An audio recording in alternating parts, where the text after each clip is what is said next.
He was the victim. Wow. And I'm disgusted that the Metropolitan Police will allow me to live fatherless for the rest of my life.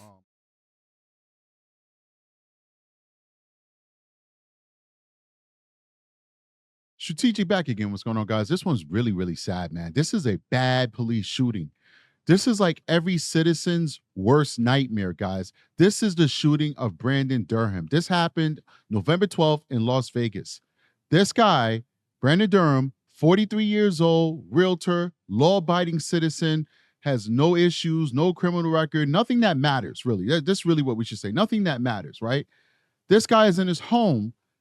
Two people are trying to break into his home. First call was like something about shots fired or something like that outside the home. Then people are trying to break into the home, whatever. Cops come, break down the door. And this is when training is the most important thing that you can give a police officer.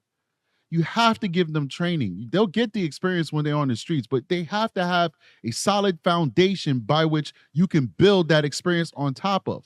Like in my department, they've given us like situations where like we are like pretending and acting, and like, the trainers are like acting like they're hostages, and like, did you shoot the hostage? Did you shoot the bad guy? They even have virtual reality training. Like all these are different trainings that people across this country should get, but they don't because of budgets, right? So we're gonna play the video, right? But I'm just giving you the synopsis. The officers come in, the private citizen, the good guy, is wrestling with the knife with the bad guy. There's a shirtless man who's wrestling with a hooded, masked thug.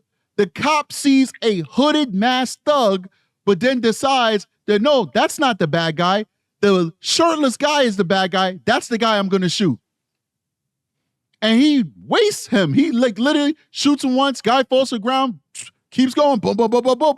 I'm pretty sure I would give the cop the benefit of the doubt until I get other information. Maybe he still had the knife in his hand. But at the time of the shooting, both the real bad guy and the innocent guy had the knife equally. One guy has a red Pushaisky mask on, right? The mask that the bad guys use. Everybody in law enforcement, we all know when they got that hoodie on, they up to no good. You got to pass with it during COVID. COVID is pretty much a non-issue. It's still out there, but for some reason, it's not the issue it was back in the day. So you shouldn't be walking around with a Pushaisky mask on. The people with the Pushaisky mask are always the bad guys, ladies and gentlemen. Here's this dude with a Pushaisky mask on, with a coat on, fully dressed, and the person who's wrestling with him looks like somebody who would be home because he's shirtless, and they're both wrestling over the knife, and the cop decides, I'm going to shoot the shirtless guy. But you know what? Don't take my word for it. Let's watch it together. The call started off as a report from 43-year-old Brandon Durham reporting a shooting at his house. Several officers arrived on scene, including... I just want to say, this will be censored. So YouTube gods who moderate, this is censored. Do not demonetize this video. Let's keep going. Including Officer Alexander Bookman, who you can see in this body cam video, kicking the front door open and entering the house. Bookman goes down a hallway yelling Metro Police and encounters two people struggling over a knife. Those two people are identified as Durham and... Let's pause this real quick, guys. I want to bring it back because I think the light gets a little bit better. There we go. The light's, I got it. Perfect. I'm going to even move myself over so I'm not in the way of this so that you guys can get a good look at this too. Move myself over here. Take a look at this, guys. You got a dude with a full body hoodie type Pushaisky mask, or he got the hoodie up and he's tightening it so you can barely see his face. This cop decides that the naked guy is the threat. He decides that the naked guy is the threat. You got to be kidding me, bro. You got to. You have to kid me that this cop made the choice that he made and killed a hardworking father. You know who wasn't shot, ladies and gentlemen? The guy in the red, the bad guy. He wasn't shot. Now, I hope to God that in Las Vegas, in Nevada, that they will charge, whatever they want to do with this cop, I don't know. I'm not saying they should charge the cop or not, because the cop obviously came in there in good faith, and he obviously was trying to do the job. He just had poor judgment. So I'll leave it up to the investigation to determine if this cop did something criminal, which I don't think, based off of what I know about use of force law, I don't think that is criminal because he was acting in good faith. But I hope that they will charge this young man who broke into this man's house with murder. I hope they will charge him with murder because it is a result of his actions that this father, this pillar of our community, is dead. It's horrible. Let's keep going. Durham and 31-year-old Alexander Boudreaux. Officer Bookman is heard once commanding the two to drop the knife. Then just a second later, gunshots are fired, killing. Now, he didn't even give this guy time to comply. Now, they both have the knife, and the knife is on the wall. It's not like there's an imminent stabbing motion that's about to happen. He didn't even give them time to comply. They both had the knife. Like, you got to slow it down and kind of figure out what's going on. He didn't give him any time to comply. He just shot him. He just shot. I don't see how this is a good, it's a terrible shot. I mean, we know that because the innocent guy is dead, but I don't see how one could rationalize the judgment this cop had in engaging in this deadly situation. Durham. You went to fire while they're on the ground. Later tells me he. Right. So now here's their experts or whatever. But I want to bring it back to me, guys, because wow, man, I just want to, oh, man. Good evening, I'm Marie Mortz. I want you guys to hear from This is a very his devastating family. You know, let's and difficult situation. Metro said Thursday it's still early in the investigation. Today, I sat down with Durham's loved ones who shared emotional reactions about what happened and what comes next. This is a moment everything changed. A call for help. You could clearly see. I mean, I don't want to stop it, but I have to, because look at this. You just go back. Durham is not holding the knife. Durham is holding his hand that's holding the knife. Durham is holding his hand that's holding the knife. And as an officer, your safety is paramount. They both have the knife. The threat is not to you. The threat is to each other. You got to take that extra second to kind of assess. That extra second to assess who is the real threat. Who is the person who has this knife and is actually facing a threat of using deadly physical force against the other person.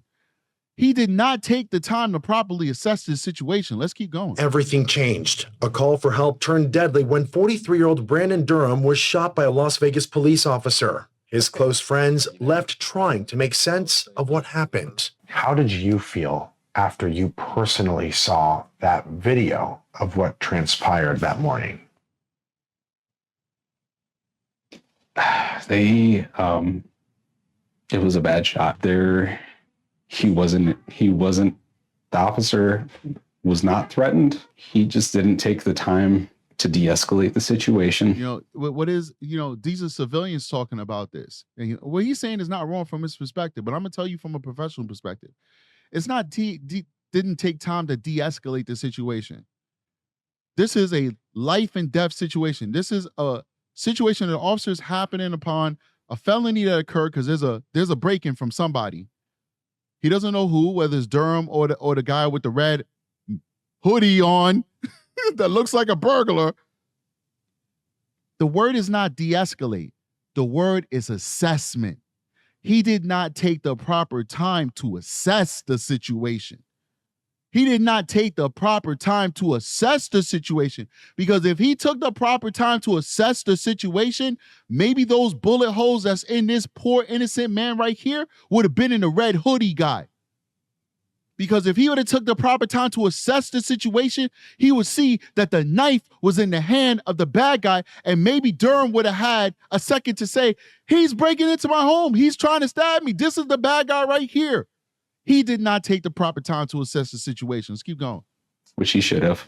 And Yes. My friend would be here. Metro Police say it's still early in the investigation, but there are a lot of unanswered questions. I sat down with Brandon Cincagrani inside the real estate office where Durham used to work. Photos of his daughter, awards on the walls. It's a place filled with memories. But today, it's filled with heartbreak. 15-year-old daughter just lost her father. Wow. Yeah, pretty much in front of her. And, you know, it's hard. It's very disheartening. The body camera footage released Thursday shows a chaotic scene, but for his friends, they say it's hard to believe it ended this way. Starting out with hearing him voice. I get it. I don't know what's going to happen. I don't know if they're going to charge this cop or if it's justified because he acted in good faith and it was just a mistake. I'm not even prepared to make a decision as to how I feel about that. But one thing I do know is this is too much of a mistake to come back from. I don't think that this cop should be a cop anymore. That's the least. Like some people, I'm pro law enforcement. You guys all know that. I'm 95% of the time I'm gonna back blue because I am blue. Okay. And I understand how you could come upon certain situations and it's moving very fast and you could make a bad choice. I get that. But there's some mistakes you just can't come back from. The lack of judgment in this particular case, I don't feel comfortable paying a settlement to the family, turning that 15-year-old rightfully into a multimillionaire, and then saying, well, cop, go back out on the streets. So that you could use the same judgment that you used in this case on other cases. And now something like this happens again. It's the least that can happen is that they part ways. That is the least that can happen. They part ways, they go about their business, and this guy gets another career. There's other jobs out there to do. You're not entitled to being a cop. It's not your birthright. It's a job. And if it's not the right job for you, then you should move on to another job. That's the very least. But I don't know. They might charge this cop. They might. But I think it's 50-50. Equally, they could say, well, they both had a knife, and how was he supposed to know? He made a bad call, but he acted in good faith. It's just a civil matter. That's a possibility too. And I don't know what outcome I want. I just know that I don't like what I see. But let's keep going. See, hell out of here, in here. You could hear him. You could hear it. It wasn't a girl's voice calling. It was him.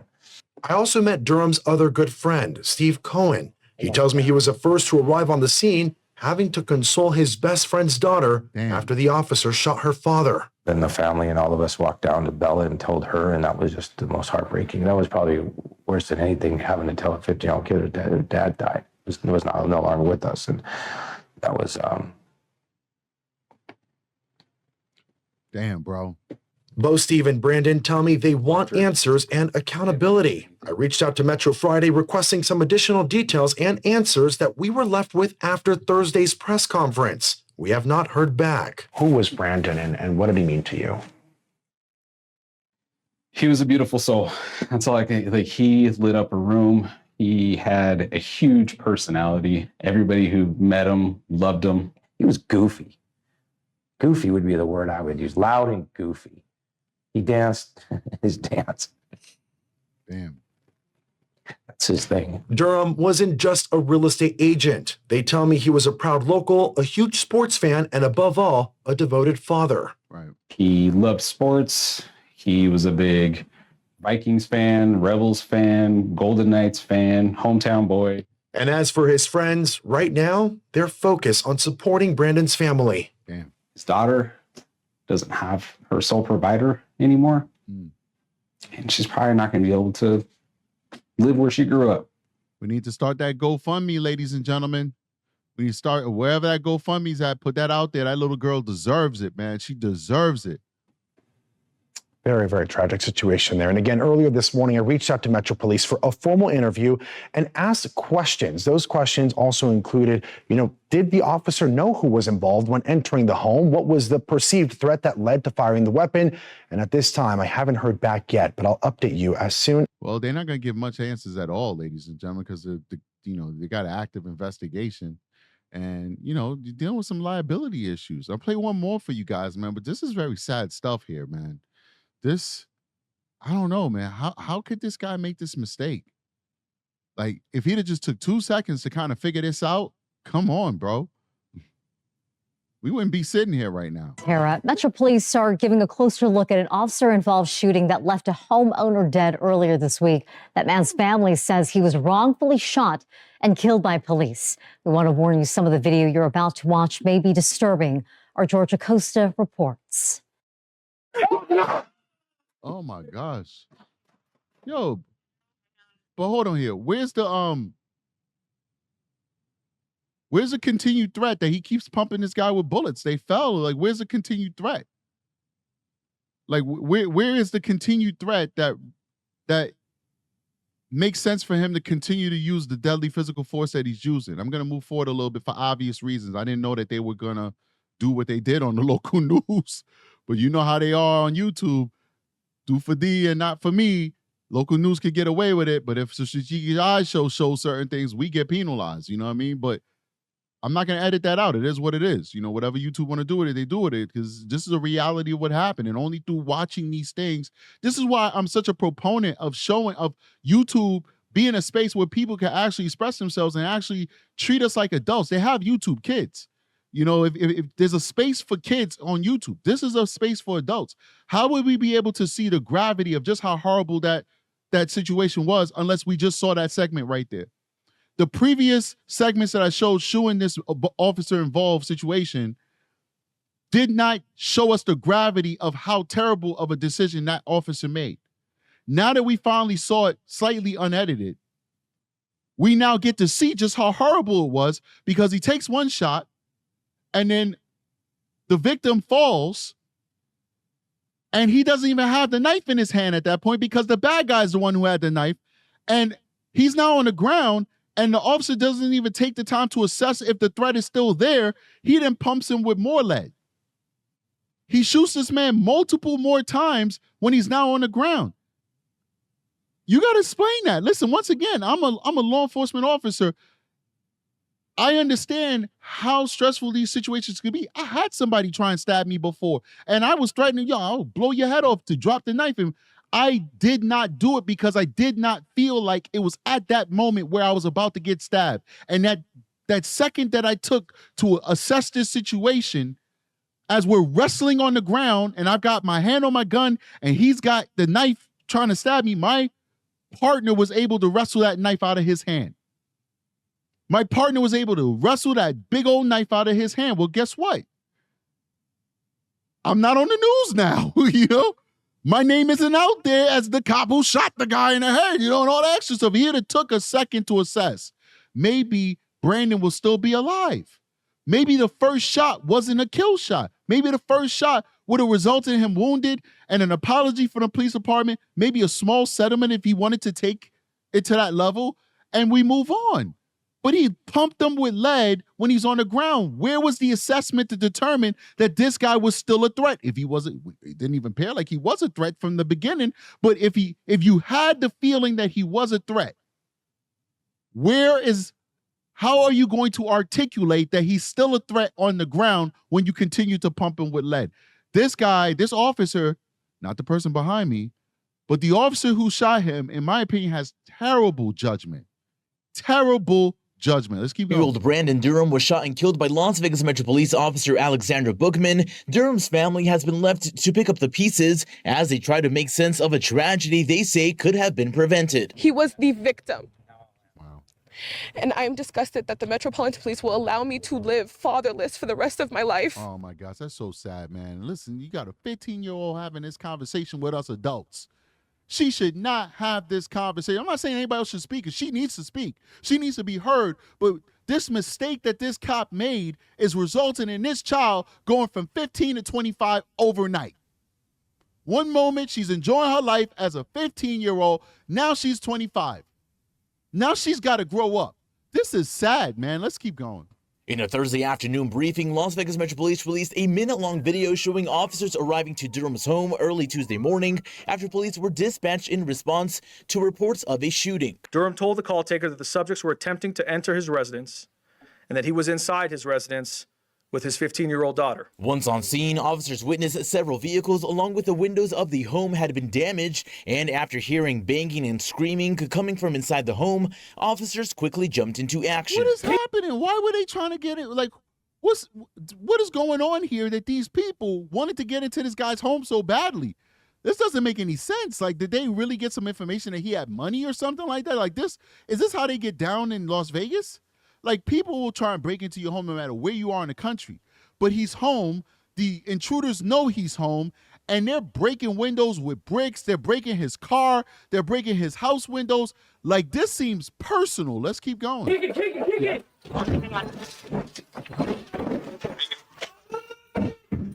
Metro Police!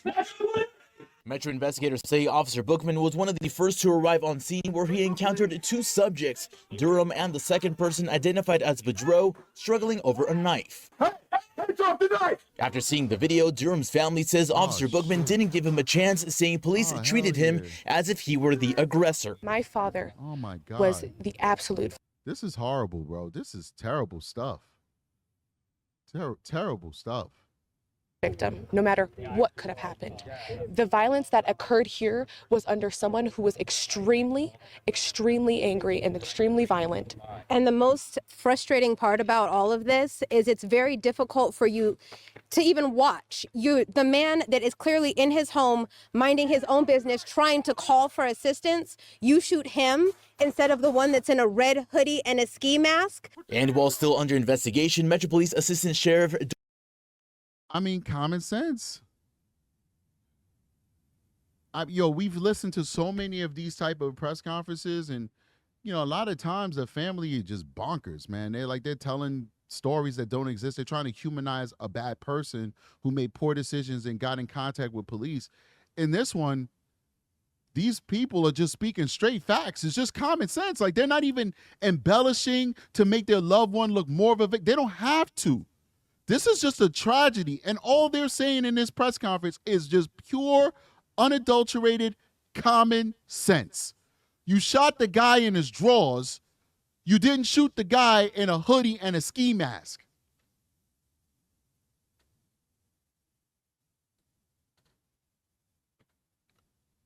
I wouldn't be mad if that lady picked up one of those news mics and just dropped it and walked away. You shot the guy in his drawers. You didn't shoot the guy with a hoodie and a ski mask. Come on, man. Dory Corin calls the situation at hand a challenging one. That's very important for all of us to understand, because we have the luxury, but our officers, unfortunately, have a very challenging job that during these types of incidents, they don't have the ability to stop time and stop a video and get. Stop it, bro. Stop it. This was not a case of, it's moving so fast, I don't know what to do. This was a case of common sense, bro. Common sense. He should have waited. The knife was not in a downward thrusting motion. The knife was being pinned against the door. Give orders, ask questions, get a hold of the situation. You would see Durham was like this, holding the guy's hand on the door. The guy's hand was like this with a knife in it.